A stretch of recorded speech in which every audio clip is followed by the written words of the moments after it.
Was a 9-year-old boy truly fit to rule an empire?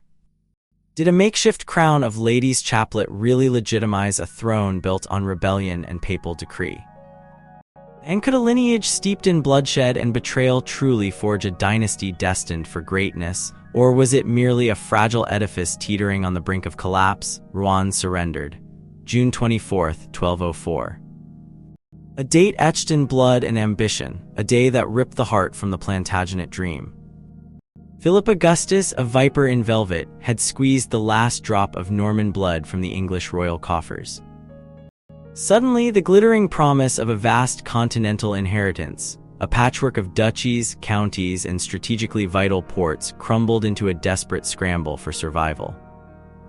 John, a king already wrestling with a fractious nobility and a papal bull threatening to strip him of his crown, found himself staring into the abyss. His son Henry, a boy of 7, was the only thing standing between England and utter ruin. Imagine a boy barely old enough to wield a sword thrust into the viper's nest of European politics. That was Henry III.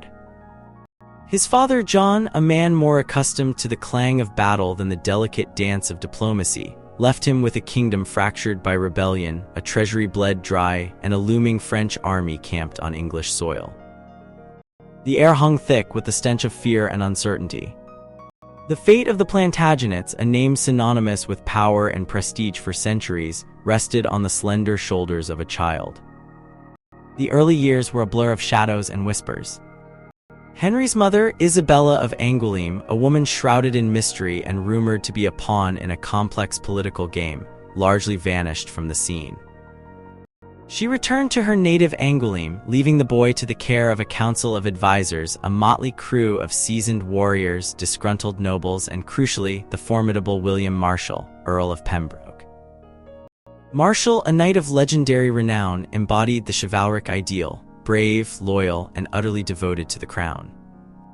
He became Henry's protector, his mentor, and in many ways his father's replacement. But Henry's childhood wasn't a fairy tale. It was a brutal apprenticeship in the art of survival. The halls of Winchester Castle were filled with the grim reminders of his father's reign, the dungeons echoing with the cries of prisoners, the armories stacked with weapons forged in the fires of conflict.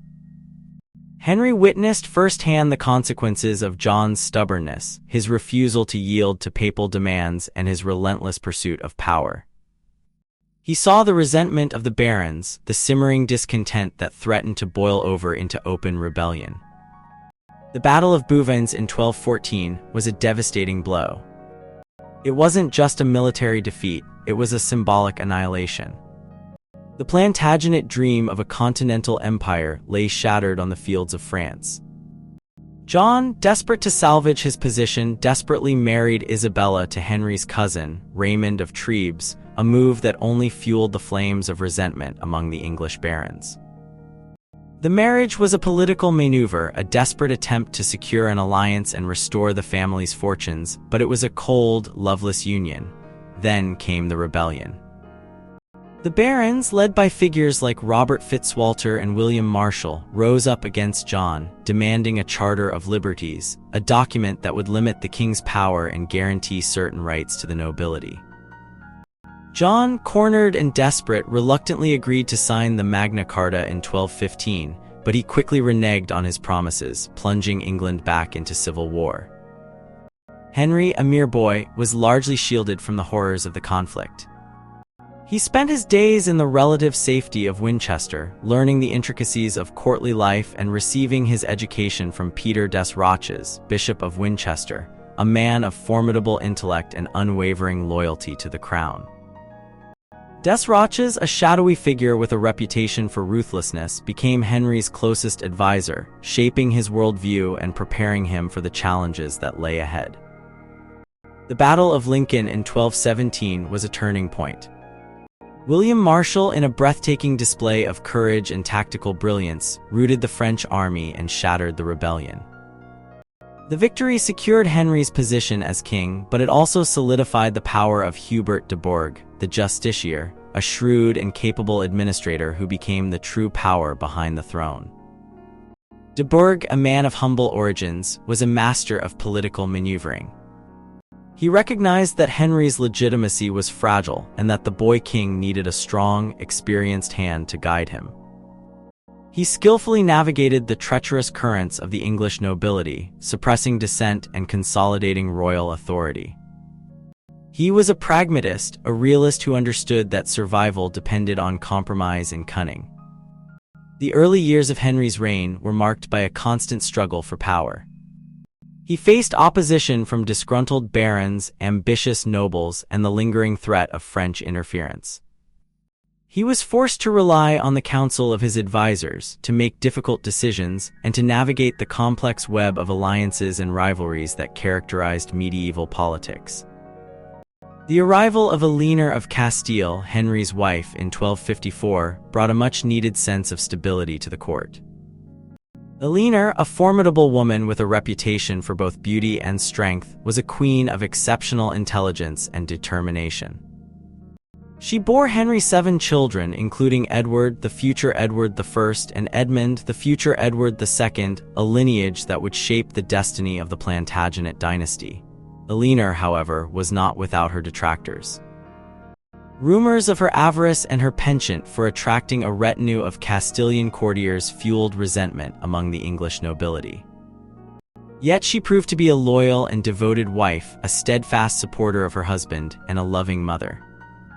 She was remembered today for the memorial crosses that marked her funeral procession, a poignant tribute to a queen who had endured hardship and adversity with grace and dignity.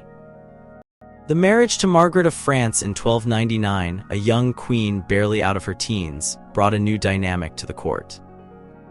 Margaret, a shrewd and politically astute woman, quickly established herself as a powerful force, bearing 2 sons and a daughter, Thomas and Edmund, who would play significant roles in the reigns of their half-brothers. But the seeds of discord were already sown. Henry's relationship with his mother, Isabella, was strained, marked by a lack of affection and a deep-seated resentment.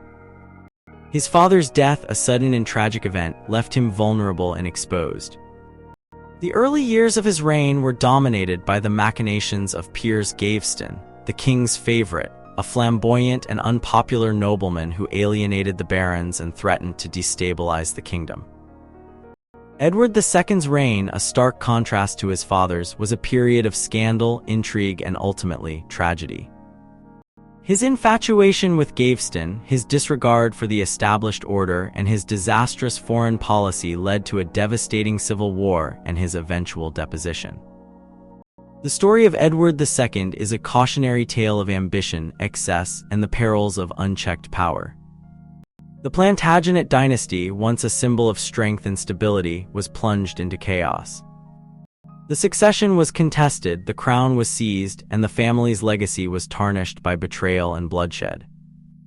Yet the story of the Plantagenets is not merely a tale of failure.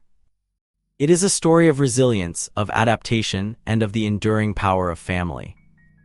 The reign of Henry III, despite its tumultuous nature, laid the foundations for the England that was to come. The reissuance of the Magna Carta, the establishment of parliamentary institutions, and the gradual consolidation of royal authority were all products of his reign. He inherited a kingdom on the brink of collapse and left it stronger, more stable, and more secure. And yet, even as Henry III secured his throne, the shadow of the past loomed large. The memory of John's tyranny, the legacy of the Norman conquest, and the constant threat of French invasion shaped the course of his reign. He was a king burdened by history, a boy forced to bear the weight of an empire. Was Henry III truly a successful ruler, or merely a survivor?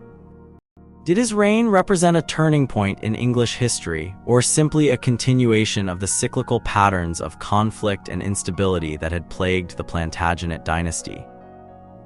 The answer perhaps lies not in grand pronouncements or sweeping generalizations, but in the details, in the faces of the people he ruled, in the battles he fought, and in the legacy he left behind. The story of the Plantagenets is a complex and multifaceted one, a tapestry woven from threads of ambition, betrayal, and resilience.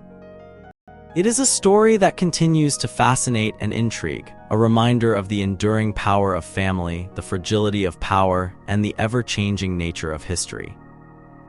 And as we stand at the end of this journey, one final question remains. Could a boy born in a time of chaos truly forge a dynasty destined to endure for centuries?